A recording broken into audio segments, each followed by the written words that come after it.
Gotham Knights has certainly divided opinion across the internet. I've seen it in a couple of my comments as well, and I just wanted to talk about the game. Some people have hated it, some people have loved it, and it's, it leaves you with a bit of a tough decision if you're sitting on the fence of whether or not you want to spend your money and give your time to the experience.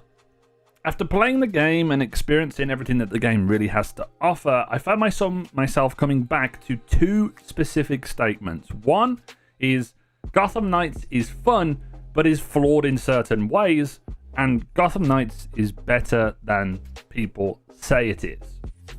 There are many things about this game that I love, but the problem is certain design choices in areas of the game ultimately leave you scratching your head a little bit, and it can kind of dampen the potential this game has or had. Let's dive deeper and explore why, because I do think that Gotham Knights is better than you think.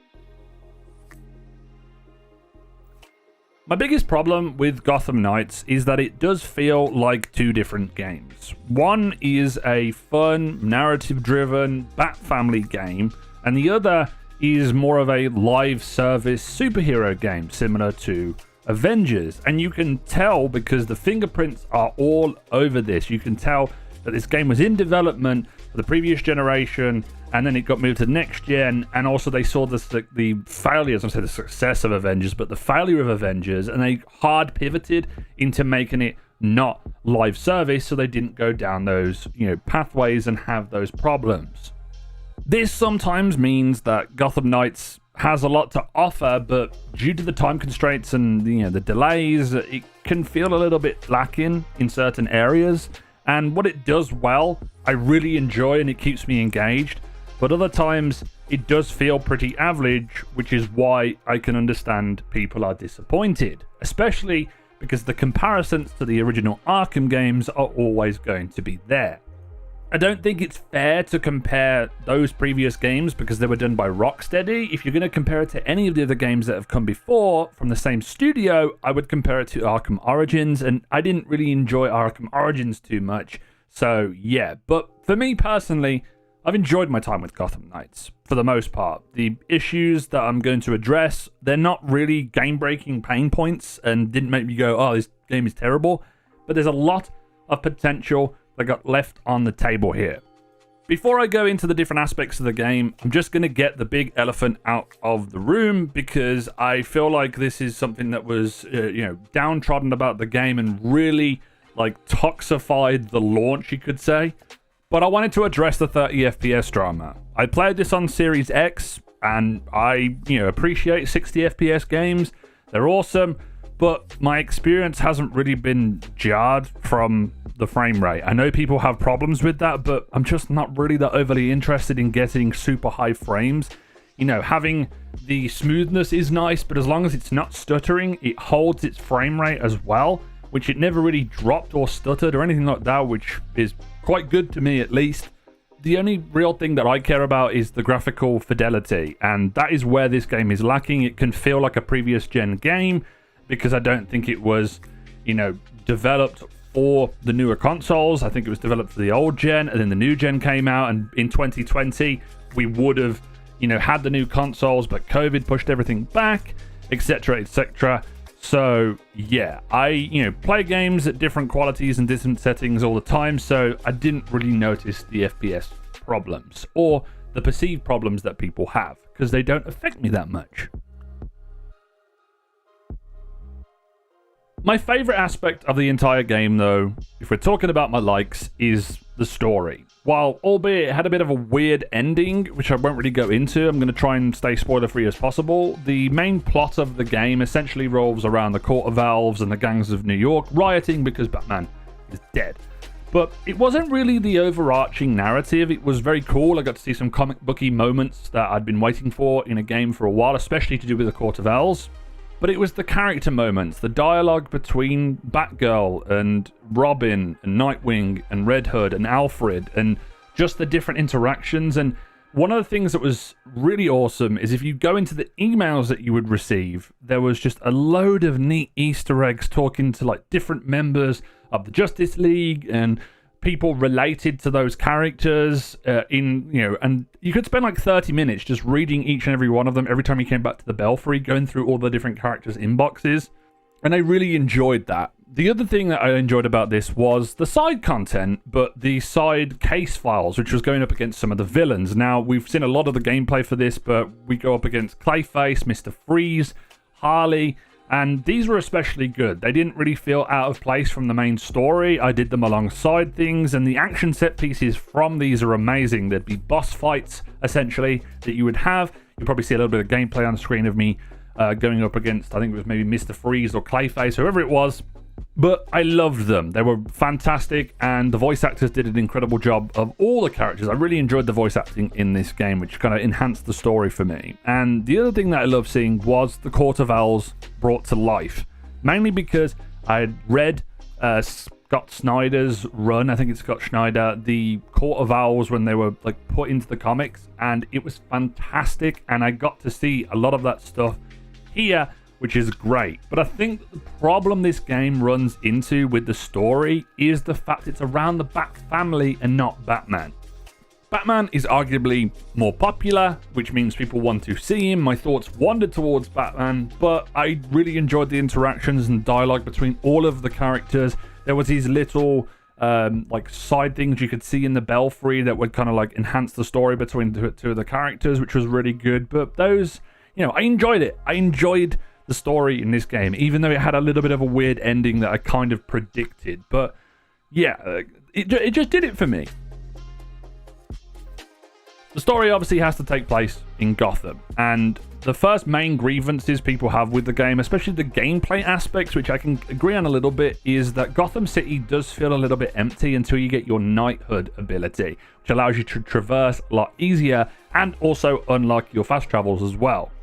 My main gripe is that it feels empty in like contrast to some of the previous Arkham games, for sure. Even though there's crime scattered around and NPCs, but like in contrast to it feeling empty, if you just sit on a high building and look around the city or take some time to like take in the details of the open world, I actually really enjoyed it, because there's a lot of things that we see from the comics, little buildings or cafes, little details like neon signs and stuff. There's all of this iconic, like the Iceberg Lounge that you would go with Penguin. There's like Wayne's Tower and a lot of the other stuff that is related to the Bat family and Gotham. And I like that. I would have maybe liked to see the story, affect the city a little bit more and kind of leave it in a bit of disrepair, but never really felt like that as the story ramped up. But the one thing that's awesome about this game, from just a gameplay perspective and also story perspective, was the interiors of the world. So you'll go into some of the different levels, and they were wonderful. There were a handful of levels you go inside different areas. There's packed details. You can really spend a lot of time. There's these little scannables that you can look at, which give you like different details that you can read through. There's a lot of fun play spaces, but sadly the stealth wasn't really designed very well in the game, but I'll go through that in just a moment. But I love the interiors, and I love all of the different set pieces that were involved in those. The open world could be better, for sure. It could be more of a focal point rather than just being like kind of a connector between missions at times, and I feel like it was supposed to be more, but it felt like it was maybe hamstrung by time and development. So yeah, I'm not really too sure, but let's talk about one of the more interesting aspects of this game, which is the combat. Combat was a high point for me in the game. It was going to be something that I spent a lot of time with, and let me just get my one problem out of the way with that is it was hampered by the gear and loot system in the game, which was kind of annoying when you hit a wall and you had to progress a little bit further, so you had to kind of like grind things out to be able to become more powerful. But I wasn't really, that kind of hindered it a little bit. But removing that aspect from the game, the combat is very different to the other Arkham games. It's more combo focused rather than just spamming out the attack buttons. You have to dodge a lot of different attacks. Each of the heroes were awesome. Batgirl was a amazing heavy hitter against some of the bigger enemies. Nightwing had great AoE. I really loved Red Hood as well. And also Robin's bow staff stuff was so cool. The animation team killed it. Like, there was so many sick animations in this game that I loved, especially the finishers and also just the grapple moves, the special moves. It was fantastic. I loved it.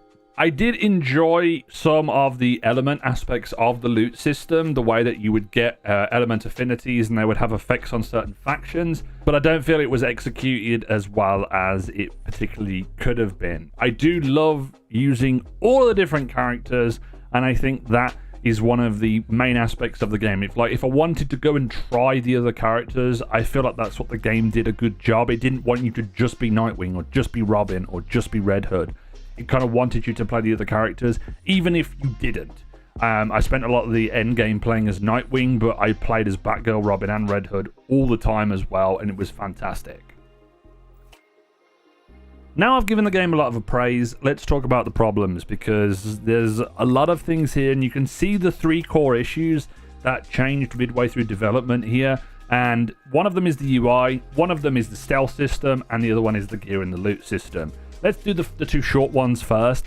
The UI is just really poor. Trying to navigate it to get to what you want quickly, it's just really frustrating. There's a side screen that comes up with all of the challenges and side activities, but in order to get to the menu or the thing that you want, you have to hold down the select button or whatever the other button is on the PlayStation or Xbox or whatever it is.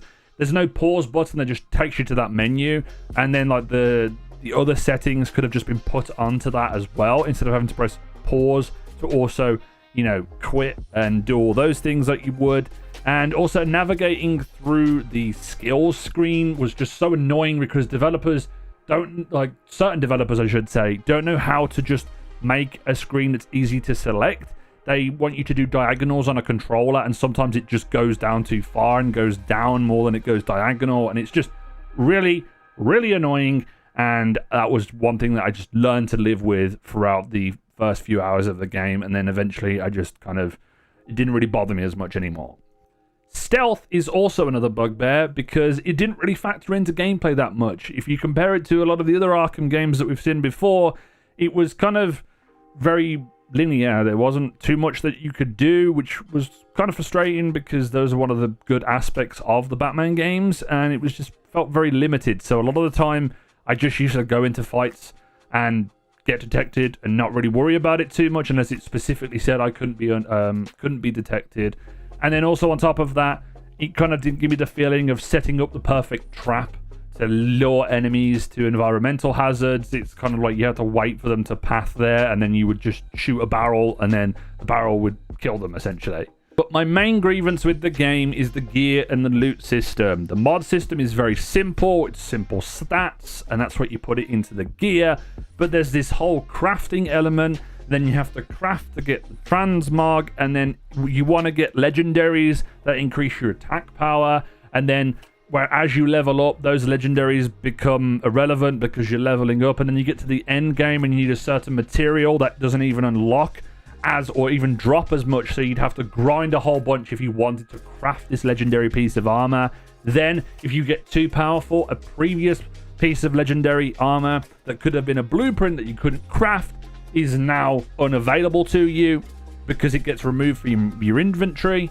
When you swap between characters, sometimes they just won't have anything to be able to push your character up to the level, so you have to keep going out into the main world and then come back to be able to get more blueprints and stuff. And it was just kind of grindy, and it didn't feel like it belonged in the grand scheme of the game. And this is where I feel like the game had 2 directions in development. It kind of pivoted and then kind of did a U-turn and just left that stuff in the game, and that was the main issue. It was really cool though to get a good piece of gear that you could put mods on, and that you would be able to do even crazier damage to certain enemies, and I get that might be what they wanted.